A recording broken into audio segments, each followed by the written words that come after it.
क्या आपने कभी ऐसे मुल्क के बारे में सुना है जहां लोग दिल से जीते हैं, जहां आंखों में जज्बात फौरन नजर आ जाते हैं और जहां हर गली, हर शहर एक कहानी सुनाता है?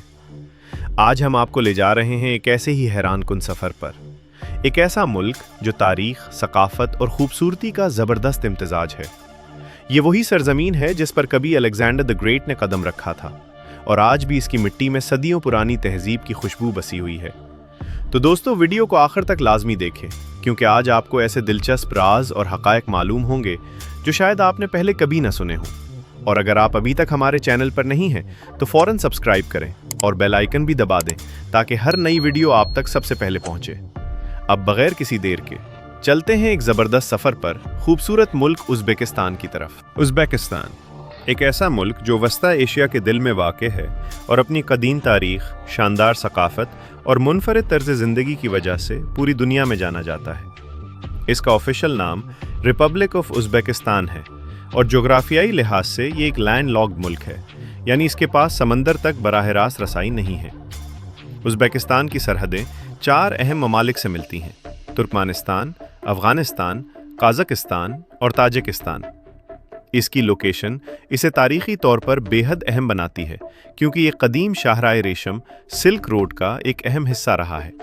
यही वजह है कि यहाँ मुख्तलिफ तहजीबों, ज़बानों और सकाफ़तों का मिलाप देखने को मिलता है। अगर हम आबादी की बात करें तो इस मुल्क की कुल आबादी तकरीबन 3 करोड़ 30 लाख से ज़्यादा है और दिलचस्प बात यह है कि यहाँ की आबादी काफ़ी जवान है। नौजवानों की बड़ी तादाद इस मुल्क की तरक्की में अहम किरदार अदा कर रही है। तकरीबन 50% लोग शहरी इलाकों में रहते हैं जबकि बाकी देहात में आबाद है, जिसकी वजह से यहाँ आपको जदीद शहर भी मिलेंगे और रिवायती देहाती ज़िंदगी भी। उज़्बेकिस्तान का दारुल हुकूमत ताशकेंत है, जो न सिर्फ सबसे बड़ा शहर है बल्कि मुल्क का सियासी, माशी और सकाफती मरकज़ भी माना जाता है। ये शहर अपनी जदीद इमारतों, वसी सड़कों और खूबसूरत पार्क्स के लिए मशहूर है। लेकिन आपको ये जानकर हैरत होगी कि 1966 में यहाँ एक ज़बरदस्त ज़लज़ला आया था जिसने शहर को तकरीबन तबाह कर दिया था। इसके बावजूद लोगों की मेहनत और हौसले ने इसे दोबारा खड़ा किया और आज ताशकंद एक तरक्की याफ्ता और खूबसूरत शहर के तौर पर दुनिया के सामने मौजूद है। उज़्बेकिस्तान के लोग अपनी सादगी और खुलूस के लिए जाने जाते हैं। यहाँ के लोग दिल से सोचते हैं और अगर आप उनका एतमाद जीत लें तो वो आपके लिए कुछ भी करने को तैयार हो जाते हैं। यही जज्बाती फितरत इस मुल्क को दूसरों से मुनफरिद बनाती है। ज़बान के हवाले से यहाँ की सरकारी ज़बान उज़्बेक है, लेकिन रूसी ज़बान भी काफ़ी आम है। ज़्यादातर लोग दोनों ज़बानें समझते और बोलते हैं, जिसकी वजह से सयाहों के लिए यहाँ बातचीत करना निस्बतन आसान हो जाता है। मुख्तसर ये कि उज़्बेकिस्तान एक ऐसा मुल्क है जहाँ जदीदियत और रिवायत एक साथ चलती हैं, जहाँ तारीख़ ज़िंदा महसूस होती है और जहां हर आने वाला शख्स इसकी खूबसूरती और मेहमान नवाजी का दीवाना हो जाता है। दोस्तों, उज़्बेकिस्तान के बारे में सबसे दिलचस्प बात उसके लोगों की शख्सियत और कल्चर है। यहाँ के लोग बेहद जज्बाती और दिल के साफ होते हैं। अगर आप किसी का एतमाद जीत लें तो वो आपके लिए हर हद तक जा सकते हैं, लेकिन अगर कोई बात उनके दिल को लग जाए तो वो फ़ौरन उदास भी हो जाते हैं। यही जज्बाती अंदाज इस मुल्क के लोगों को दूसरों से मुनफरिद बनाता है। अब यहाँ एक छोटा सा सवाल आप सबके लिए, आप ये वीडियो कहाँ से देख रहे हैं? अपने शहर और मुल्क का नाम कमेंट में ज़रूर बताएं। मैं सबके कमेंट्स पढ़ता हूँ। दोस्तों, ज़बान की बात करें तो उज़्बेक लैंग्वेज यहाँ की सरकारी ज़बान है जिसे ज़्यादातर लोग बोलते हैं। इसके अलावा रूसी ज़बान भी काफ़ी आम है, ख़ास तौर पर शहरों में। यही वजह है कि यहाँ के लोग अक्सर 2 ज़बानें जानते हैं, जो सयाहों के लिए बहुत आसानी पैदा करता है। उज़्बेकिस्तान के कल्चर में एक और दिलचस्प चीज़ उनकी आज़ादी पसंद तबीयत है। यहाँ के लोग अपनी ज़िंदगी को खुलकर जीना पसंद करते हैं और किसी किस्म की पाबंदी उन्हें ज़्यादा पसंद नहीं आती।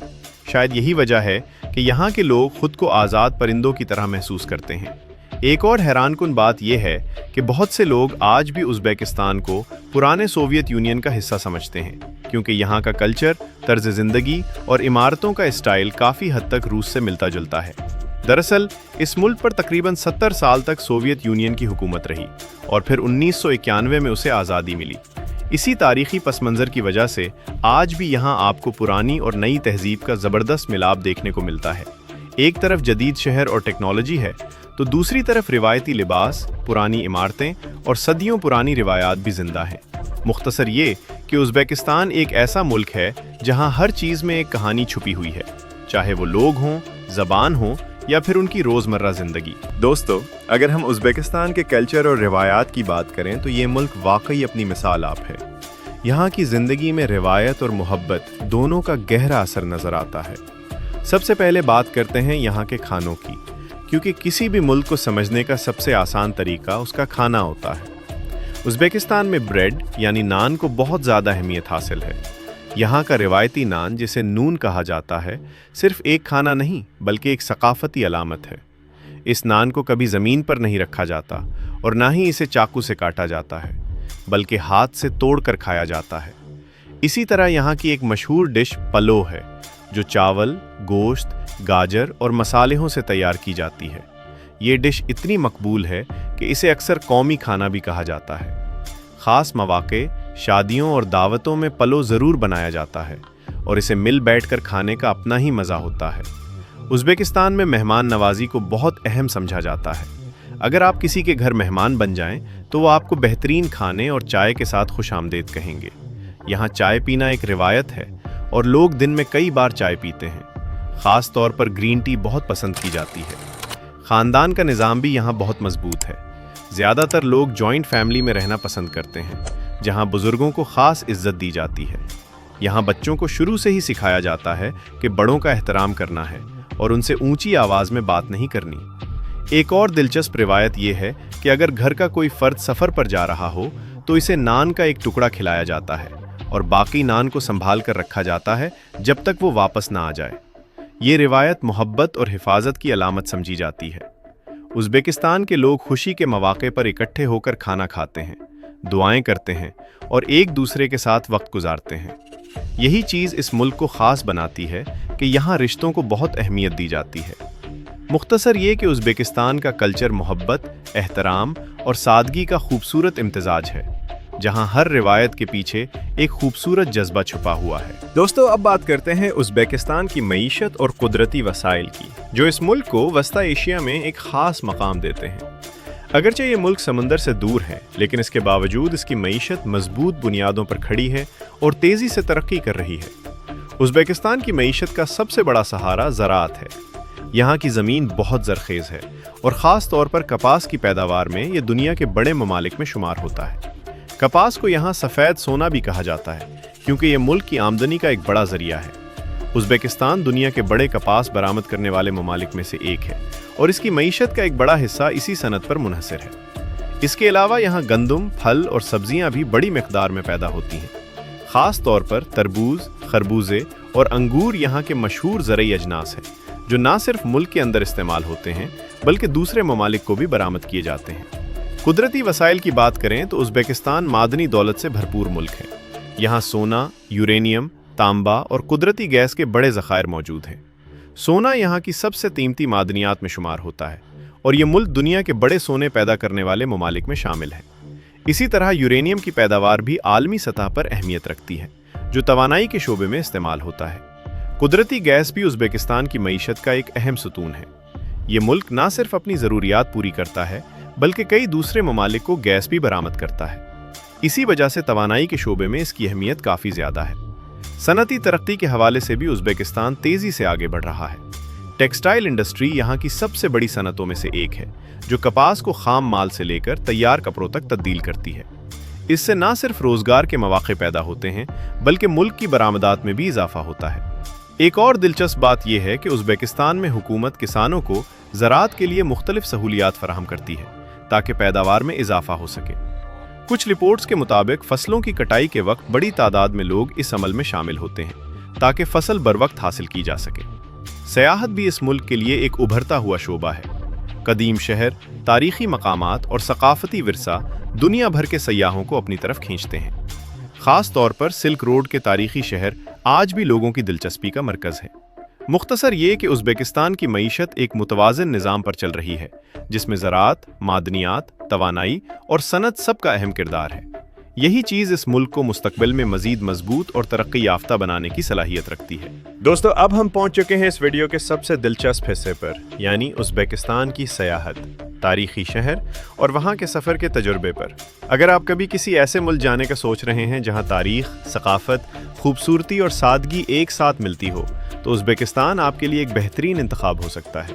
उज़्बेकिस्तान को देखने का मतलब सिर्फ एक मुल्क देखना नहीं, बल्कि एक पूरी कदीम तहजीब को महसूस करना है। यहाँ के शहर ऐसे लगते हैं जैसे वक्त ने उन्हें संभाल कर रखा हो। ख़ास तौर पर सिल्क रोड के तारीखी शहर आज भी दुनिया भर के सयाहों को अपनी तरफ खींचते हैं। सबसे पहले बात करते हैं दारुल हुकूमत ताशकंद की, जो जदीद और कदीम का खूबसूरत इम्तिजाज है। ताशकंद में आपको वसी सड़कें, खूबसूरत पार्क्स, जदीद इमारतें और साथ ही तारीखी मसाजिद और पुराने बाजार भी मिलेंगे। ये शहर सयाहों के लिए एक आसान और आरामदेह आगाज़ समझा जाता है, क्योंकि यहाँ सहूलियात भी बेहतर हैं और ट्रांसपोर्ट भी आसान है। अब आते हैं उज़्बेकिस्तान के सबसे मशहूर तारीखी शहरों की तरफ। अगरचे हम यहाँ तफसील में जाएं तो हर शहर एक अलग किताब है, लेकिन कुछ शहर ऐसे हैं जो हर सयाह की लिस्ट में ज़रूर शामिल होते हैं। इनमें एक नाम समरकंद है, जो दुनिया के कदीम तरीन शहरों में से एक माना जाता है। ये शहर अपनी नीली टाइलों वाली इमारतों, अजीमुशान मसाजिद और तारीखी चौकों की वजह से मशहूर है। यहाँ आकर लगता है जैसे आप हज़ारों साल पीछे चले गए हों। इसी तरह बुखारा भी एक तारीखी ख़जाना है, जहाँ पुरानी मसाजिद, मदरसे और बाज़ार आज भी मौजूद है। ये शहर सिल्क रोड के ज़माने में एक अहम तिजारती मरकज़ था और आज भी इसकी गलियाँ इस तारीख की गवाह हैं। उज़्बेकिस्तान में सयाहत करने का सबसे अच्छा वक्त बहार और ख़िज़ां का मौसम होता है, जब मौसम न ज़्यादा गर्म होता है न ज़्यादा सर्द। गर्मियों में यहाँ दर्जा हरारत काफ़ी बढ़ सकता है, इसलिए ज़्यादातर सयाह ठंडे मौसम में आना पसंद करते हैं। अब अगर हम सफ़र के अखराजात की बात करें तो ये आपके प्लान पर मुनहसर है। आमतौर पर पाकिस्तान से उज़्बेकिस्तान का सफ़र ज़्यादा महंगा नहीं समझा जाता, ख़ास तौर पर अगर आप बजट ट्रैवल करें। वीज़ा और फ़्लाइट के अखराजात के बाद आपका सबसे बड़ा खर्च रिहाइश और रोज़मर्रा के अखराजात होते हैं। यहाँ होटल मुख्तलिफ़ कैटेगरीज़ में मिल जाते हैं, बजट हॉस्टल से लेकर अच्छे 3 या 4 स्टार होटल्स तक। उज़्बेकिस्तान की करेंसी उज़्बेकिस्तानी सोम है और रोज़मर्रा खर्च काफ़ी हद तक मुनासिब होता है। खाने पीने की चीज़ें भी निस्बतन सस्ती हैं, ख़ास तौर पर अगर आप मकामी रेस्टोरेंट्स में खाना खाएं। रिवायती खाने जैसे पुलो और नान न सिर्फ मज़ेदार होते हैं, बल्कि सयाहों के लिए एक यादगार तजुर्बा भी होते हैं। दोस्तों, अब हम पहुंच चुके हैं इस वीडियो के आखिरी हिस्से पर, जहां हम पूरे सफ़र का खुलासा करेंगे और आपको एक बार फिर ले चलेंगे इस खूबसूरत मुल्क उज़्बेकिस्तान की यादों में। आज हमने देखा कि ये मुल्क सिर्फ एक जोग्राफियाई खित्ता नहीं, बल्कि एक जिंदा तारीख है। यहाँ की गलियाँ, शहर और लोग सब मिलकर एक ऐसी कहानी बनाते हैं जो सदियों पर मुहित है। चाहे बात हो कदीम सिल्क रोड की, तारीखी शहरों की या फिर जदीद तरक्की की, उज़्बेकिस्तान हर पहलू से एक मुनफरिद शनाख्त रखता है। हमने ये भी जाना कि इस मुल्क का दारुल हुकूमत ताशकंद किस तरह माजी के ज़लज़ले से तबाह होने के बाद दोबारा एक जदीद और ख़ूबसूरत शहर के तौर पर उभरा। ये सिर्फ एक शहर नहीं, बल्कि हौसले और दोबारा उठ खड़े होने की अलामत है। दोस्तों, उज़्बेकिस्तान के लोगों की सबसे बड़ी खूबसूरती उनका दिल है। उनकी मेहमान नवाजी, उनकी सादगी और उनका आपस में जुड़े रहने का अंदाज इस मुल्क को ख़ास बनाता है। यहाँ ख़ानदान को बहुत अहमियत दी जाती है और बुज़ुर्गों का एहतराम हर हाल में किया जाता है। यही वो चीज़ें हैं जो इस मुल्क को सिर्फ खूबसूरत नहीं, बल्कि जज्बाती तौर पर भी बहुत मजबूत बनाती हैं। हमने ये भी देखा कि यहाँ की मईशत ज़राअत, कपास, मादनियात और कुदरती वसाइल पर मजबूत बुनियाद रखती है। कपास, सोना और कुदरती गैस इस मुल्क की पहचान है और इसे आलमी सतह पर एक अहम मकाम देते हैं। सयाहत के लिहाज से भी उज़्बेकिस्तान एक मुकम्मल पैकेज है। समरकंद, बुखारा और ताशकंद जैसे शहर हर सयाह को एक अलग दुनिया में ले जाते हैं। हर गली, हर इमारत और हर बाजार में एक तारीख छुपी हुई है। अब दोस्तों, आखिर में आप सबसे एक छोटा सा सवाल, अगर आपको मौका मिले तो आप उज़्बेकिस्तान के किस शहर में सबसे पहले जाना चाहेंगे? ताशकंद, समरकंद या बुखारा? कमेंट में ज़रूर बताएं। और अगर आपको ये वीडियो पसंद आई हो तो वीडियो को लाइक करें, अपने दोस्तों के साथ शेयर करें और अगर आप अभी तक हमारे चैनल पर नए हैं तो चैनल को सब्सक्राइब करना ना भूलें और बेल आइकॉन भी दबा दें ताकि ऐसी ही दिलचस्प और मालूमाती वीडियोस आप तक सबसे पहले पहुंचती रहें। तो दोस्तों, आज का सफ़र यहीं ख़त्म होता है, लेकिन ऐसे ही मज़ीद हैरानकुन ममालिक के सफ़र के लिए जुड़े रहिए हमारे साथ। फिर मिलेंगे एक नई वीडियो में एक नए मुल्क के साथ। तब तक के लिए अल्लाह हाफिज़।